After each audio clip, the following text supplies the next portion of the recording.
That is amazing how fast that thing clicking 455 times a second. And this is our 455 beam, okay? 455. And right now, that's what we're running mostly.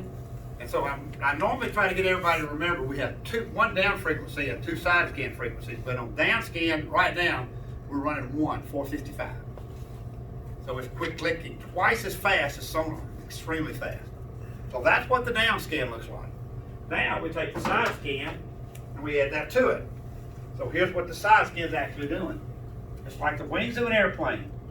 So anything in this red right here, the machine can see it. And from there to there is 27 feet of water. And they touch one another on each side. So there is no blind spot. And this is 27 feet of water. So anything in this red line right here, that machine can see it. Okay? Can y'all see that? Okay, I'll kind of get out of the way. So it's an amazingly fast beam, and it's extremely powerful. So let's do a little math here. 27 and 27 and 14 is 68. Let's round that off. So remember, we're only how much water? We're only in 10 feet of water. We're covering 70 feet of water at 10 feet. At 20 feet, we can cover 140 feet of water. And at 30 feet, we can cover 210 feet of water. You're standing on the 10, you're standing on the 10, and I'm standing on the 50, and I can see both of you. It's an amazingly powerful beam. And it's extremely small. That's what makes it so powerful. Now again, remember, I get this question a lot. Can I run just left or right? Just don't wear any shoes to work tomorrow. Why would you all wear shoes to work. Always run right, left, and down together. There is no reason not to.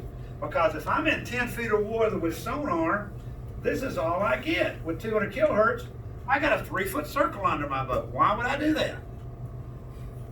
Crazy, don't. But because your machines have the ability to run multiple panels, watch this. What we're going to do is we're going to make us a screen right here, and we're going to add sonar and sonar, 283, down scan and side scan, and let's say I want all the stuff on the top. So see what I've got? Side scan, down scan, 2 sonar beam, and I can do that. Now guess what I'm looking at? Everything. Because the sonar beam is going to see you before I get to you. But the side scan and down scan beams will not. So see how I've got side scan on the left, down scan on the right, 201, 83 on the other? Now do I need a lot of sonar? I need a lot of that. That's the key. So press the power button and adjust the split. Watch this. I need a lot of that. I need a lot of the side scan. I don't need much sonar because that's just what's under my boat. I don't need a lot of down scan. Okay, at that depth right there, I'm covering 42 feet of bottom. So to make it clear, what you see from top to bottom is this black space right here. I get that question a lot. How do I know where the fish are? There's one beam or the other. If they're on the side right here, like that tree is right there, you might actually see it on this, because remember I told you they touch one another. There is no blind spot. So the advantage of doing that is you've got a tremendous amount of capability to be able to get a tremendous amount of water, and I can put 2 more panels on there, and I can watch football game if I want to. Yeah, I can put my map on there if I want to. I can put 6 items on that one screen. That's the advantage of having the latest technology. So, to make it clear, when I use down scan, I use pallet number, when I use side scan, I use pallet number 9, and when I use down scan, I use pallet number 8. If I see blue, I'm looking at left, right. If I see red, I'm looking at down. It's on your notes. That's simple. So I'm being able to cover a tremendous amount of water with that technology. Now, the question always comes up, what do I do on each one of the settings? On the down scan, put it in auto depth and leave it alone. Auto depth, don't touch it. It'll automatically adjust based on the depth of the water. Left and right, 5 times depth. My family calls me Kenny. K-E-N-N-Y. So we're in 30 feet order, 150 and 150. There you go. So the deeper you go with downscan, the wider that beam gets. Think of going into Young Deer Creek and going right down the middle of Young Deer and scanning 350 feet that way and 350 feet that way into 90 feet of water. Think how long it's going to take you to find a fish. 5 minutes. If they're not there, leave. Follow buck. Shady Grove. Or follow buck. So, is everybody okay with this? It's not hard to understand it. Yes, sir. That beam is real narrow though, where you're looking sides. You're right on track. Yeah. That is the biggest secret in this. You cannot find this information on the internet anywhere. Nobody will tell you how big those beams are. What? They're the size of that marker. They're know how Arby slices your beef? I had to get a double stack. But that's how big the beams are. So I'm not going to see any of you until you are directly in that beam. So the next question comes up, how fast can I run it? I run it on my pontoon boat up to 15 miles an hour. As long as what's mounted correctly. Transducer. Oh, glory. You are correct. The transducer is the key to this thing. If that transducer starts giving you fit, and everybody, oh, my Lawrence, my hummingbird not working right. No, your brain wasn't working right because you didn't mount the transducer correctly. And there's plenty of videos. I just showed you the ones that we use all the time in all the classes. So that's the advantage of having that technology. So your beam is a slice of sound. That's it. So we're like, did anybody fly commercial jet? Anybody got pilots in here? Come on, Buck. Come on, Buck. Let's talk about that for a second. When you pull into the Atlanta airport, you get up to the gate. There's a guy out there on the tarmac with an orange flashlight, and a guy over here. The co-pilot's looking at those two guys. He's making sure that those guys have got those things straight up. The pilot's not looking at those guys. That's the co-pilot's job. The pilot is looking at those two double yellow lines right there, because when he puts his airplane on those double yellow lines and he gets right here to the gate, it beeps and he stops. And every time you feel that little jar, that's the signal to tell him to stop. But my point here is, you're just simply looking at slice of sound that's an inch wide, and wherever you put it, that's where it will go. Wherever you put it. You can't outrun this beam. You get up to 20 miles an hour, you might, but up to 15 miles an hour, I do it every day. You cannot run this beam. It's that powerful. Are there any of the transducers for because I have a Gen 1 in the front. Okay. Can I upgrade the transducer to make it better for? If, okay, you have a 72 Chevrolet basically, but the LSS1 has 6 screws in the top of the transducer, and it only has side scan and down scan in it. It doesn't have sonar. Right. You have to use sonar. You'll have to find an LSS1 transducer and an LSS1 structure scan box, because your machine doesn't have enough guts to run it. That's what the box is for. Does anybody have an LSS1 for sale? No? Okay, where do you want to find something? eBay! So you'll need an LSS1 transducer and an LSS1 box, and if that happens now, you're also going to need at least one Ethernet cable, because you can't plug that transducer into the back of your unit. It's got to go into the box, and then the Ethernet cable, remember, yellow with a gray cable, that's going into the back of the unit. But it will be better. Oh yes, absolutely. And I have that hook in the front. Do I need it? Because I use an old sonar one. Do I need to change out my sonar to see downscan better? Well, let's leave it at this for a second. What do you have? Do you have sonar and downscan on it now?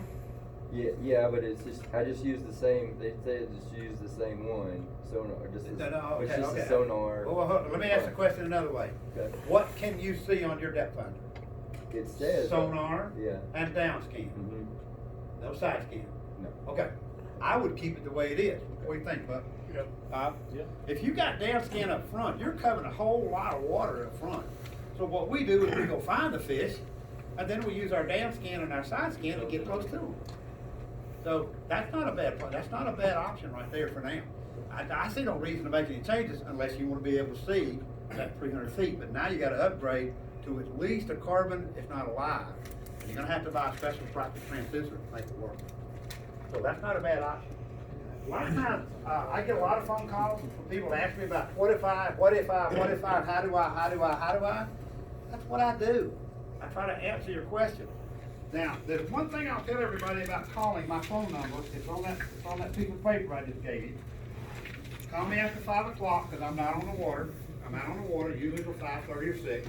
And do not call me between 7:30 and 8. Eating dinner? Jeopardy. Oh, Jeopardy. Jeopardy. My wife said if that phone rings, you're dead. But I'll help you any way I can. All right, let's kind of take apart some of these pictures. And again, I wish you guys I kind of hate to get you guys away. Come up here and look at it if you want to. Make Buck move. He's seen this before. And the seat, there's three There's seats. a bunch of chairs over here. There's three seats right there. Okay, all right, let's turn around a little bit. Blindfold Alex, they don't hold See? Turn around a little bit. Okay. And like I said, I'm not going anywhere. If you ladies and gentlemen want me to spend some more time, I'll take it as long as I can. Okay, so let's start on top, work our way down. All right, there's your 200 kilohertz beam. There's the yellow of the egg. There's the white of the egg. That's the red. The blue is the left beam. The blue is the left beam. And the green in the middle, that's your down beam. So here's what they look like. So you have the left beam, the right beam, and the down beam. Right? Here's kind of an overhead shot of everything working together.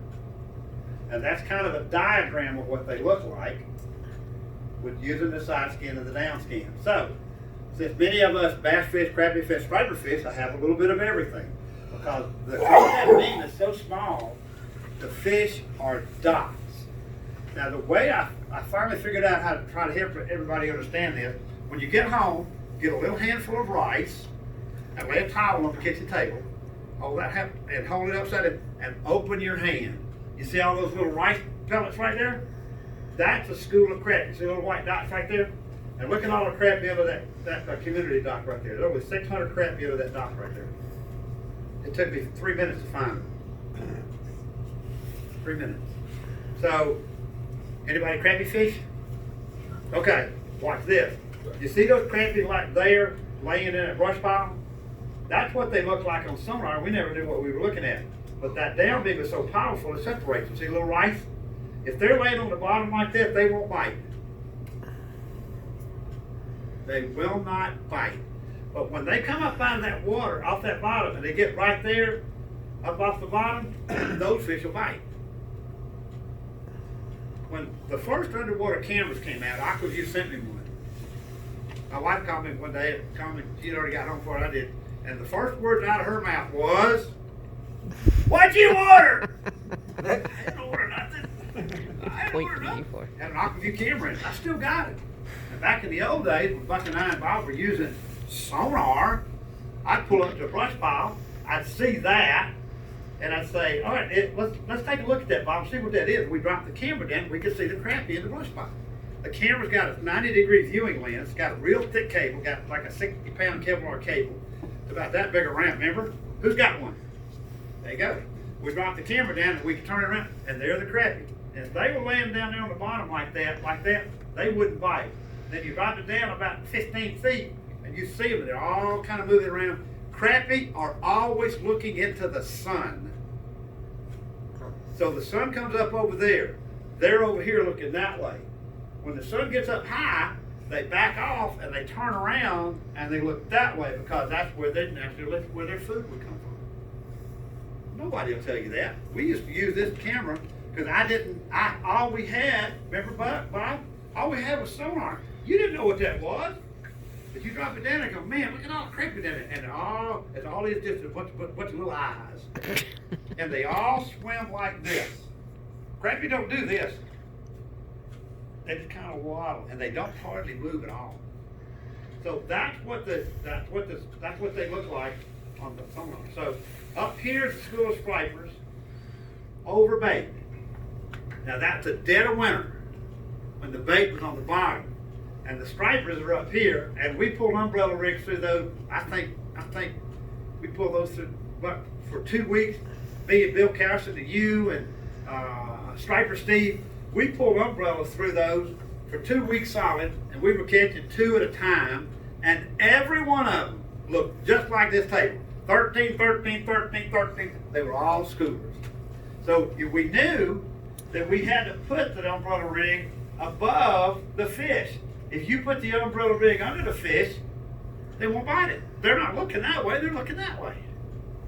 We didn't even bother with live bait. We'd go 200 yards, we'd hook 4 fish at one time, we'd get them, the fire brew, get them all reeled in. Everybody, oh man, I got 2 at a time, I got 4 at a time. Then we turn the boat around, go right back through them, and it happened again. Like clockwork. So that's a school of stripers over bait. Here's our bass, remember? Take that thing of rice, and take that thing of rice up here, and that's what the stripers are gonna look like. They're always together. Here's a school of bass laying on the bottom, and those are schools of crappie. These are schools of crappie. So that kind of unlocked what the fish look like on the down skin and side skin. I took that picture in 2007. That is that tree. There's an airplane. That airplane belongs to a communist dictator. They overthrew the dictator in 2011, and they took his airplane away from him. They stripped it. They put it on a barge. They took it out in the ocean. Now those are meters, not feet. If you look closely, there's a school of tuna living on the tail. Right there for a bush power. So here's our bass laying on the bottom. See the left beam? See here? I knew which side of the boat they were on. They weren't on the right side, they were on the left side. So here's our stripers again. So we get to our stripers. Okay, here's the mother load right here. All those guys right there, there were probably 10,000 fish in the satellite when I took that picture. 10,000. It was just amazing. Everybody saw who didn't see them? Everybody see them in satellite back in March and April? Hundreds and hundreds of them. And they stayed there for about 3 weeks. Then they moved back. They moved out to the river, and then it got hot. And then they stayed. Then you troll up the river town. So that's what a massive school of fish actually looks like. So here's fish on side skin. You can see the bait ball. See, this is the same type of picture here with the baits down below them, just like this one. So where do you put your live bait? You put it under the fish? No. Yeah, absolutely. That's the beauty of knowing exactly where they are. So here's the current lake record striper. That little guy right there, that's Gary Brown. Gary is my neighbor. He has a house exactly like mine in my subdivision. And the year he caught that fish, I was getting ready to go to Mark Sullivan's wedding. The day Mark Sullivan got married, up in Dawsonville someplace, Gary and his friend, this is Mr. Chanel from Michigan. They come down here, they pull an Airstream motor, a big Airstream with a big dually, and they come down and spend about a month with Gary. Well, Gary and this is Mr. Snitzer. Anyway, the 2 old guys went fishing. And Gary called me about 10:30 in the morning. Ken, I said, yeah, Gary, what's wrong? He said, we caught a big old fish. I said, really? How big is it? He got a bass boat now. I said, really? How big is it? It won't go in the live well. No, it didn't go in the live well. I said, Gary, how big is it? He said, weighs at least 30 pounds. What's the lake record, everybody? 47.5 pounds. There, I took that picture and a coach guy going to Mark Sullivan's wedding that day. 47 pounds. His house is different than yours. It's got a big old fish in it. A record fish on top of that. Well, you get your money's worth, I can tell. We all started pulling umbrella